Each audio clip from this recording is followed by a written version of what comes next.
गेल्या काही महिन्यात डोनाल्ड ट्रम्प यांनी घेतलेले निर्णय पाहिले तर पहिल्या नजरेला ते एकमेकांशी काहीच संबंधित वाटत नाहीत.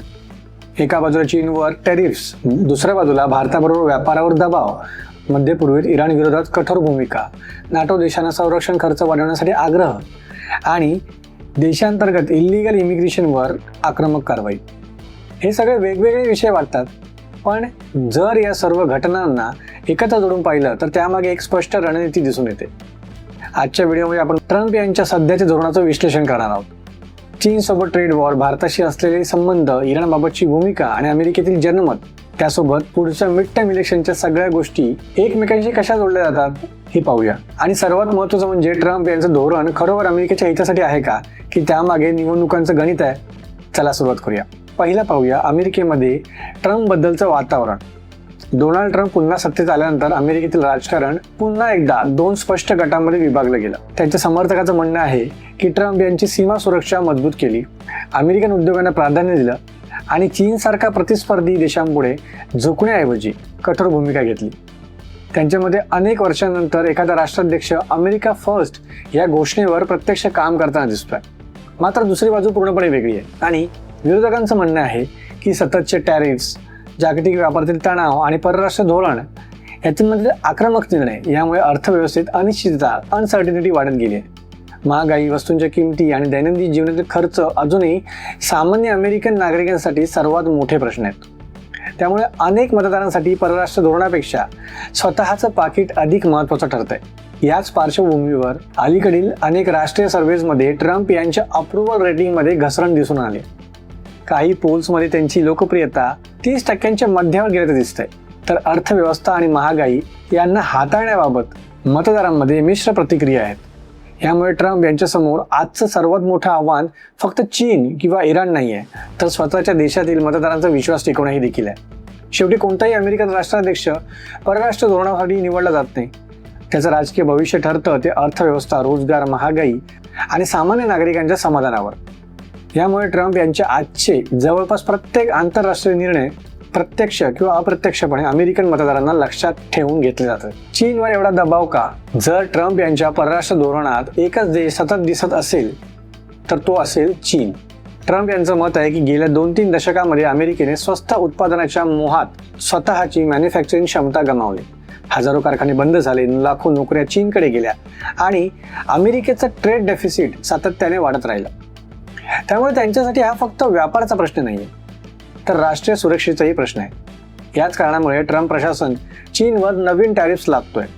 काही तंत्रज्ञान कंपन्यांवर निर्बंध आणले आणि अमेरिकन कंपन्यांना सप्लाय चेन चीन बाहेर हलवण्याचं आवाहन केलं. त्यामागचा उद्देश स्पष्ट होता. अमेरिकेने पुन्हा उत्पादन वाढवणं आणि चीनवरील अवलंबन, डिपेंडन्सी कमी करणं. मात्र वास्तव थोडं वेगळं आहे. अनेक कंपन्यांनी चीन पूर्णपणे सोडला नाही. त्यांनी उत्पादनाचा काही भाग व्हिएतनाम, इंडिया आणि मेक्सिको इतर देशांकडे हलवला. पण चीन अजूनही जगातील सर्वात मोठ्या मॅन्युफॅक्चरिंग हबपैकी एक आहे.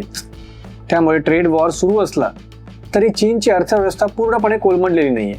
त्यामुळे ट्रम्प यांची रणनीती अर्धवट यशस्वी आणि अर्धवट अपूर्ण अशी दिसते. अमेरिकेने चीनवर दबाव वाढवला, पण त्याचवेळी जागतिक व्यापार अधिक गुंतागुंतीचा झाला. आजची स्पर्धा फक्त स्वस्त वस्तूंची नाहीये, तर semiconductors, artificial intelligence, rare earth minerals आणि तंत्रज्ञानाच्या नेतृत्वाची आहे. भारताशी नातं बदलतंय का? ट्रम्प यांच्या धोरणात भारताचं स्थान खूप वेगळं आहे. सुरक्षा आणि रणनीतीच्या दृष्टीने भारत हा अमेरिकेचा महत्त्वाचा भागीदार आहे. इंडो पॅसिफिकमध्ये चीनचा वाढता प्रभाव रोखण्यासाठी क्वाड, संरक्षण सहकार्य, संयुक्त लष्करी सराव आणि तंत्रज्ञान क्षेत्रातील सहकार्य यामुळे दोन्ही देश जवळ आले आहेत. पण व्यापाराच्या बाबतीत चित्र तितकं सोपं नाहीये. ट्रम्प यांचं म्हणणं आहे की प्रत्येक देशाने अमेरिकेला समान मार्केट ॲक्सेस द्यायला हवा. त्यामुळे import duties, digital services, agriculture आणि ट्रेड बॅलन्स यांसारख्या विषयावर त्यांनी भारतावर दबाव टाकण्याचा प्रयत्न केला. याचा अर्थ असा नाही की भारत आणि अमेरिका दूर जातात. उलट दोन्ही देश एकाच वेळी स्ट्रॅटेजिक पार्टनर्स आणि ट्रेड निगोशिएटर्स आहेत.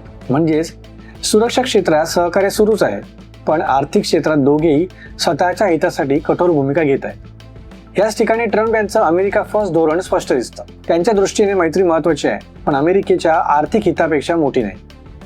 यामुळे भविष्यात भारताशी संबंध मजबूत राहतील, पण व्यापारावर चर्चा आणि मतभेद कायम राहण्याची शक्यता आहे. पुढचा भाग आहे इराणबाबत एवढी आक्रमक भूमिका का?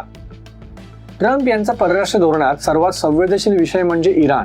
त्यांच्या मते मध्य पूर्वेत इराणचा वाढता प्रभाव आणि अमेरिकेच्या आणि त्यांच्या मित्र देशांच्या सुरक्षेसाठी धोका ठरू शकतो.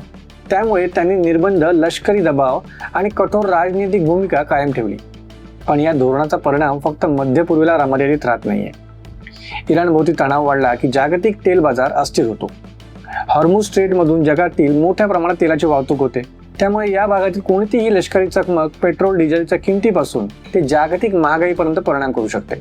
याच कारणामुळे अमेरिकेतील अनेक मतदारांसाठी प्रश्न असा आहे की कठोर परराष्ट्र धोरणाची किंमत सामान्य नागरिकांनी का मोजावी? जर इंधन महागलं, महागाई वाढली आणि अर्थव्यवस्थेवर दबाव आला तर त्याचा थेट परिणाम मिड टर्म इलेक्शन्सवर होऊ शकतोय. म्हणूनच ट्रम्प यांच्यासाठी इराण हा केवळ परराष्ट्र धोरणाचा विषय नाहीये. तो राष्ट्रीय सुरक्षा, ऊर्जा, अर्थव्यवस्था आणि देशांतर्गत राजकारण या चारही गोष्टींना एकाच वेळी जोडणारा मुद्दा बनलाय. पुढचा मुद्दा आहे मिड टर्म इलेक्शन्स. प्रत्येक निर्णयामागचं राजकारण. आता या सगळ्या निर्णयांना जोडणारा सर्वात महत्त्वाचा मुद्दा म्हणजे मिड टर्म इलेक्शन्स. अमेरिकेच्या इतिहासाकडे पाहिलं तर अनेक वेळा मिड टर्म इलेक्शन्समध्ये सत्ताधारी पक्षाला नुकसान झालेलं आहे. त्यामुळे कोणत्याही राष्ट्राध्यक्षासाठी या निवडणुका म्हणजे जनतेने दिलेला रिपोर्ट कार्ड असतो. ट्रम्प यांनाही हे चांगलं माहीत आहे. म्हणूनच त्यांच्या प्रत्येक मोठ्या निर्णयामागे एक राजकीय संदेश दिसतो.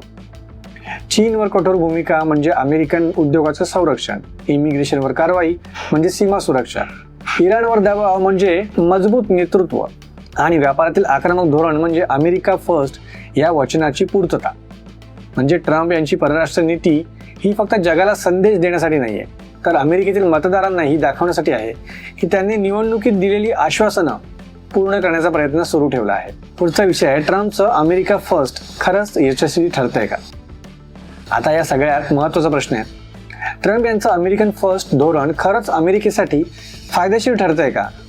याचं उत्तर हो किंवा नाही इतकं सोपं नाहीये, कारण याकडे पाहण्याचे दोन पूर्णपणे वेगळे दृष्टिकोन आहेत.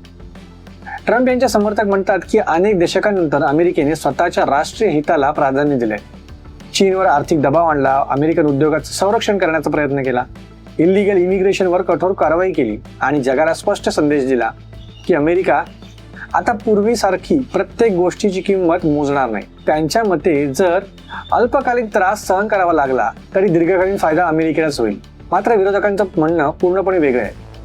त्यांच्या मते टॅरिफ्समुळे काही आयातीत वस्तू महाग झाल्या, त्यामुळे काही अमेरिकन उद्योग आणि ग्राहकावर अतिरिक्त आर्थिक भार पडला. मित्र देशांशी व्यापारातील तणाव वाढला, जागतिक सप्लाय चेन अधिक अस्थिर झाली आणि अमेरिकेच्या परराष्ट्र धोरणात अनसर्टिनिटी वाढली. त्यामुळे ते विचारतात अमेरिका फर्स्टचा खर्च अखेर अमेरिकन नागरिकांनाच का मोजावा लागतोय? म्हणून आज ट्रम्प यांचं धोरण हे काळं किंवा पांढरं असं नाहीये. काही निर्णयांना यश मिळालं, काहीवर अजूनही प्रश्नचिन्ह आहेतच आणि काहींचा खरा परिणाम पुढील काही वर्षांनंतरच स्पष्ट होईल. म्हणूनच या संपूर्ण धोरणाचं मूल्यांकन करताना फक्त राजकारण नव्हे तर अर्थव्यवस्था, व्यापार, रोजगार आणि राष्ट्रीय सुरक्षा या सर्व गोष्टी एकत्र पाहाव्या लागतात. आता याचं पुढे काय होऊ शकतं? आता पुढचे काही महिने डोनाल्ड ट्रम्प यांच्यासाठी अत्यंत निर्णायक असणार आहेत, कारण आता प्रत्येक निर्णयाचा परिणाम थेट मिड टर्म इलेक्शन्समध्ये दिसू शकतो. जर महागाई नियंत्रणात राहिली, रोजगार मजबूत राहिला आणि अमेरिकन अर्थव्यवस्थेवर मतदारांचा विश्वास टिकून राहिला तर ट्रम्प यांचं अमेरिका फर्स्ट मॉडेल अधिक मजबूत होऊ शकतं. पण जर उलट चित्र दिसला, महागाई वाढली, व्यापारातील तणाव वाढला किंवा जागतिक संघर्षामुळे तेलाच्या किमती वाढल्या तर त्याचा राजकीय फटका ट्रम्प यांनाच बसू शकतो. कारण अमेरिकेतील सामान्य मतदार शेवटी परराष्ट्र धोरणापेक्षा स्वतःच्या दैनंदिन आयुष्याकडे जास्त पाहतोय. त्याच्यासाठी नोकरी, इंधनाचा दर, घरचा खर्च आणि महागाई हे सर्वात मोठे मुद्दे आहेत. याच कारणामुळे आज ट्रम्प यांची चीन, भारत, इराण किंवा नाटो संदर्भातील निर्णय वेगवेगळे पाहता येत नाहीत. ते सर्व एका मोठ्या रणनीतीचा भाग आहेत. त्या रणनीतीचं नाव आहे अमेरिका फर्स्ट. पण हा प्रयोग इतिहासात यशस्वी ठरेल की अपयशी याचं उत्तर आज कोणाकडे नाहीये. ह्याचं उत्तर देईल ते पुढचं वर्ष, अमेरिकेची अर्थव्यवस्था आणि सर्वात महत्त्वाचं म्हणजे अमेरिकन मतदार. म्हणूनच ट्रम्प यांचं राजकारण समजून घ्यायचं असेल तर फक्त त्यांची भाषणं किंवा सोशल मीडिया पोस्ट पाहून चालणार नाही. त्यासाठी China, India, Iran, trade war, tariff, immigration आणि नाटो, त्यासोबतच मिड टर्म इलेक्शन या सगळ्या गोष्टी एकाच चित्रात पाहाव्या लागतात. कारण आजच्या जगात कोणताही मोठा राजकीय निर्णय फक्त एका देशापुरता मर्यादित नाहीये. त्याचा परिणाम जागतिक व्यापारावर होतो, बाजारपेठांवर होतो, ऊर्जा सुरक्षेवर होतो आणि आपल्यासारख्या सामान्य नागरिकांच्या खिशावर देखील होतो. आणि म्हणूनच डोनाल्ड ट्रम्प हे फक्त अमेरिकेचे राष्ट्राध्यक्ष नाही आहेत, तर आजच्या जगातील राजकारणातील सर्वात प्रभावशाली आणि सर्वाधिक चर्चेत असलेल्या नेत्यांपैकी एक आहेत. त्यांच्या प्रत्येक निर्णयाकडे जगाचं लक्ष आहे. आता हा प्रवास अमेरिकेला अधिक मजबूत करेल की अधिक ध्रुवीकरणाकडे नेईल, हे ठरवण्याची वेळ अमेरिकन जनतेची आहे. तुमच्या मते ट्रम्प यांचं अमेरिका फर्स्ट धोरण अमेरिकेसाठी योग्य ठरतंय का, की त्यांची किंमत आता संपूर्ण जग मोजतंय? तुमचं मत कमेंटमध्ये नक्की सांगा. मी पराग, आपण भेटूया पुढच्या भागामध्ये पुन्हा एकदा. तोपर्यंत चॅनलला सबस्क्राईब करून ठेवा आणि पाहत राहा जगात काय चाललंय.